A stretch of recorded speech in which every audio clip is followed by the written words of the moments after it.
Di sebuah bukit hijau di Cianjur, Jawa Barat, berdiri ribuan batu yang tersusun rapi membentuk struktur yang tak biasa. Sekilas, orang mungkin mengira ini hanyalah susunan batu acak, bukti dari fenomena alam, atau sekadar situs ziarah lokal. Tapi semakin kita menyelaminya, semakin jelas bahwa Gunung Padang bukanlah sekadar gundukan batu. Ini adalah teka-teki raksasa yang mengguncang dasar pengetahuan sejarah manusia. Di antara celah-celah batu yang membentuk teras-teras raksasa itu, tersembunyi jejak arsitektur yang belum mampu dijelaskan dengan akurat oleh sains arkeologi konvensional.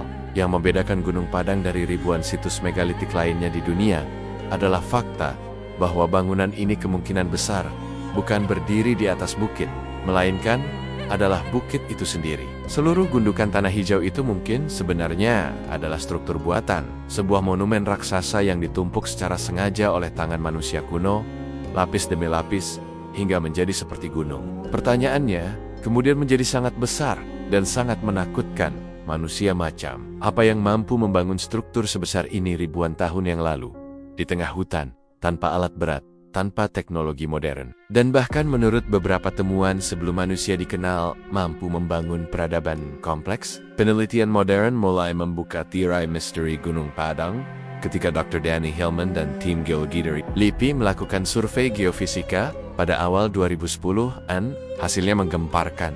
Di bawah struktur batu-batu megalit itu, mereka menemukan lapisan-lapisan struktur buatan manusia yang terkubur hingga kedalaman lebih dari 15 meter. Menggunakan metode Ground Penetrating Radar, Thermography, dan penanggalan karbon, mereka menemukan bahwa ada ruang-ruang kosong, struktur vertikal, dan saluran yang konsisten dengan arsitektur buatan manusia. Penanggalan karbon terhadap sampel organik dari dalam struktur menunjukkan angka yang tak masuk akal dalam kerangka sejarah konvensional sekitar pukul 20.40 tahun lalu. Ini berarti Gunung Padang mungkin jauh lebih tua dari peradaban tertulis tertua yang kita ketahui selama ini. Peradaban Mesopotamia yang selama ini dianggap sebagai awal dari peradaban dunia muncul sekitar 5.000 tahun yang lalu. Jika angka pukul 20.40 tahun itu benar, maka kita sedang berbicara tentang sebuah peradaban yang hilang. Sebuah babak dalam sejarah manusia yang belum pernah ditulis karena memang tidak seharusnya ada. Sejarah resmi dunia mengajarkan bahwa manusia pada zaman itu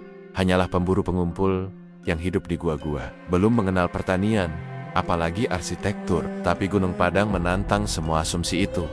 Kita hidup di dunia yang suka berpikir linear, bahwa sejarah manusia berjalan dari primitif ke modern, dari tidak tahu apa-apa, hingga menciptakan teknologi luar angkasa. Tapi bagaimana jika kita salah besar? Bagaimana jika peradaban manusia tidak berjalan dalam satu garis lurus yang naik, melainkan dalam siklus naik, jatuh, dan bangkit kembali? Banyak budaya kuno dari seluruh dunia, dari legenda Atlantis hingga kisah banjir besar dalam berbagai kitab suci, menyebut adanya peradaban besar yang hilang karena bencana dahsyat. Gunung Padang seolah menjadi saksi bisu dari teori ini. Jika benar dibangun 20.000 tahun lalu kemudian tertimbun dan dilupakan, maka ini membuktikan bahwa ada masa keemasan yang lenyap dan kita adalah generasi yang hanya mewarisi sisa reruntuhannya. Yang mengerikan adalah kita nyaris tidak tahu apa-apa tentang mereka. Tidak ada tulisan, tidak ada alat-alat logam, tidak ada rekaman sejarah, hanya batu-batu bisu yang berbicara lewat kesenyapan. Jika Gunung Padang memang merupakan buatan tangan manusia, maka siapa yang membangunnya? Kita harus membuang sejenak segala prasangka tentang manusia purba. Teori konvensional menyebut Homo sapiens baru mengenal kompleksitas budaya sekitar 12.000 tahun lalu saat mulai bercocok tanam. Tapi Gunung Padang seolah membantah itu. Bayangkan, peradaban dengan kemampuan arsitektur megalitik presisi tinggi, kemungkinan pengetahuan astronomi, serta kemampuan menyusun batu-batu raksasa tanpa semen, tapi bisa bertahan puluhan ribu tahun.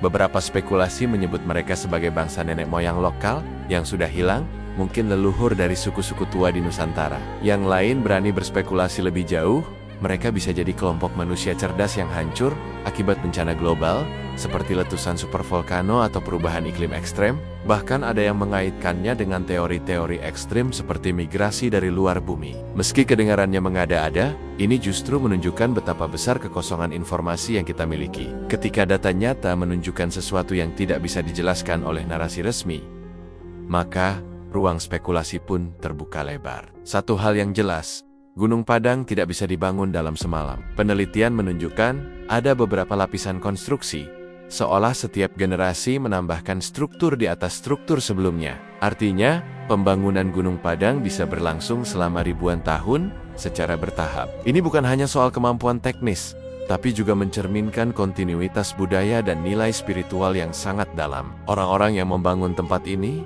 pastilah memiliki keyakinan kuat terhadap sesuatu yang lebih besar dari diri mereka sendiri.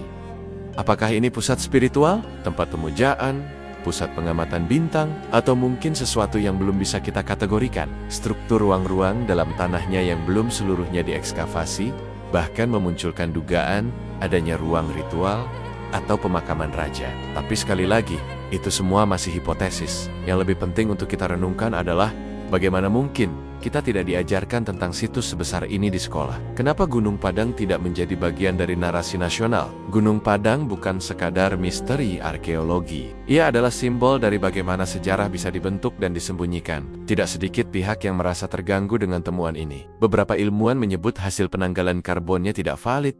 Yang lain mengatakan bahwa struktur bawah tanahnya adalah formasi alami. Perdebatan ini sah dan perlu, karena begitulah sains bekerja. Tapi pertanyaan yang lebih besar adalah, kenapa upaya penelitian lanjutan seolah dibit? Kenapa proyek ekskavasi yang sempat berjalan aktif beberapa tahun, tiba-tiba dihentikan? Ada yang menyebut ini karena konflik antar peneliti, ada pula yang menduga adanya tekanan politik atau institusional. Tapi jika benar Gunung Padang menyimpan bukti peradaban tua yang bisa mengubah sejarah dunia, bukankah seharusnya penelitian besar-besaran dilakukan dengan dukungan penuh negara?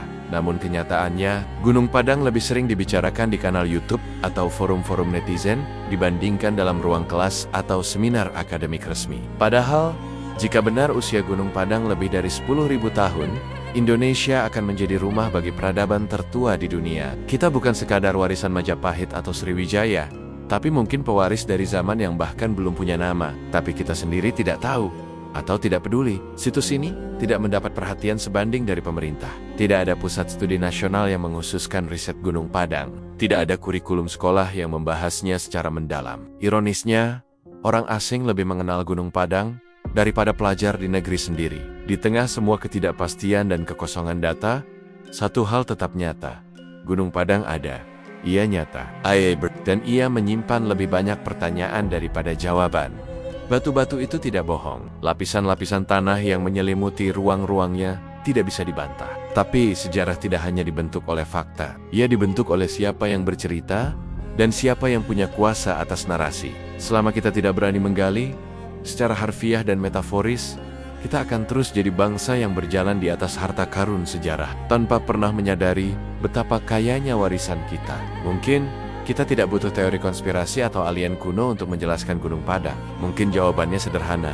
Ada peradaban manusia yang cerdas, spiritual, dan terorganisir di wilayah Nusantara jauh sebelum kita kira. Dan karena kita terlalu lama memandang sejarah dari sudut barat, kita gagal melihat masa lalu kita sendiri. Gunung Padang adalah cermin. Ia mencerminkan siapa kita dan siapa yang bisa kita jadi jika kita mau mengenal akar sejarah kita sendiri. Ia mengajarkan bahwa untuk menjadi bangsa besar, kita harus berani mempertanyakan apa yang kita pikir kita tahu. Jadi siapa yang membangun Gunung Padang? Kita mungkin belum tahu pasti, tapi yang jelas, mereka bukan manusia sembarangan. Mereka adalah pengrajin batu, arsitek spiritual, penjelajah kosmos, dan penjaga pengetahuan. Mereka bukan tokoh dalam dongeng, mereka adalah leluhur kita. Dan selama kita terus mencari, terus menggali, dan terus bertanya, kita mungkin akan menemukan bahwa mereka bukanlah kisah yang hilang, tapi bagian dari siapa kita sebenarnya.